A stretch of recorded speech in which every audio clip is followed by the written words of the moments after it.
I was sitting back listening to this study on how scientifically you can go through so much that it begins to wear on your body. Jesus was under so much pressure that brought me back to that memory, and I thought, wow, I actually know what they're talking about.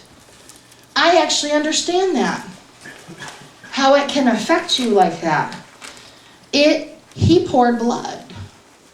Those capillaries. He was under so much anguish because he knew what this was going to cost him. So when he asked the Father, can you take this cup from me? Have you ever been in that much anguish? That was the closest thing I've ever been to it. And I've been in emotional pain. I've gone through grief, different things, but not like that. And for Jesus to say, not my will but yours. I'm going to let myself be poured out, be pressed out, be shaken. I'm willing to go there. It also takes my mind back. This is the place where he poured out his praise. This is the place, this is his alabaster box moment.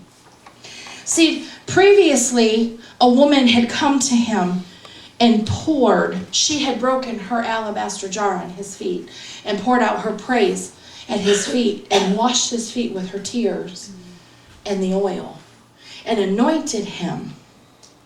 The wild part is because they didn't have time to anoint him because of the timing. They had to get him off the cross after his death, and they had to get him into the tomb. They didn't have time to anoint him. He already was because of her. So God was using her and her praise and her brokenness to anoint him and prepare him. But here's the place of his alabaster jar. Here's the place at Gethsemane where Jesus was crushed and pressed out. The same way a rose could be crushed and pressed and release the fragrance. This is where he poured himself out. It was his place of praise. A lot of times we think of the place of praise as the place of, I'm praising Jesus. It's lighthearted. But there's also a place of praise that's a place of sacrifice. There's a deeper place of praise and worship that becomes a sacrifice and a pressing, and it goes so much deeper than just this lighthearted thing that we do sometimes. Have you ever been there? I have. It's the place where you break the alabaster jar and your praise and your worship goes to a different level. Now notice it wasn't the disciples that were at his feet. It was a woman of ill repute. It was a woman who had a history. It was a woman who had a past. It was a woman who needed much forgiven. And so she loved much. When you've been loved by Jesus so much, your praise will be different than everyone else. That's right. People may look at you and go, well, you're really boisterous. Honey, you don't know what I've gone through. You don't know what my praise comes from. Because it just doesn't come from some little happy memory. Because you don't know what the cost of it is. You don't know what the cost of that oil is. I have a great cost. I have a great past.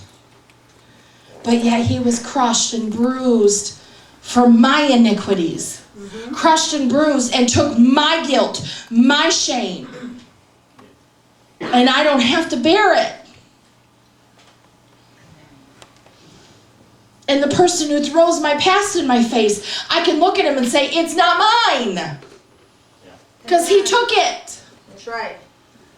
I can be that woman who comes to his feet and has emptied herself there.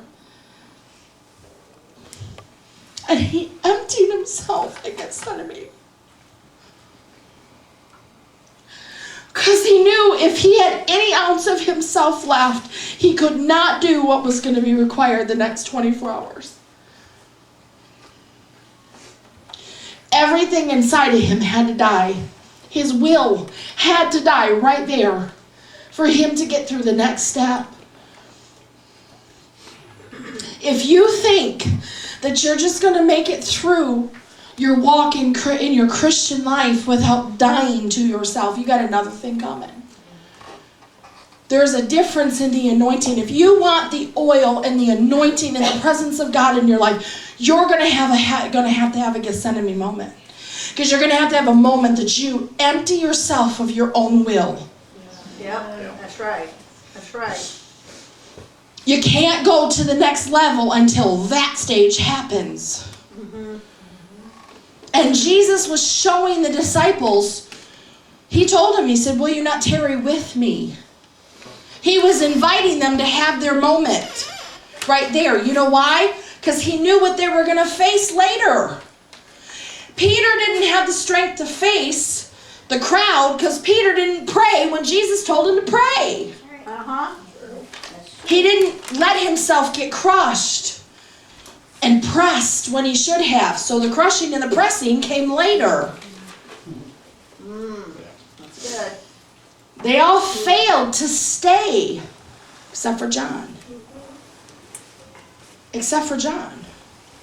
He's the only one who stayed standing by Mary at the cross. But the rest of them all failed the test. You guys, we go through trials and we go through testings. The only way you're not going to fail that trial and that testing is to make sure you have a Gethsemane moment with God and deal with your will. So when you go through the trial and the testing, it ain't you, because you died somewhere. You left that. You poured yourself out. This is between, you're going to get through that storm and through that trial victoriously because God's leading you through. Because this isn't about you. Because you dealt with yourself before you went there.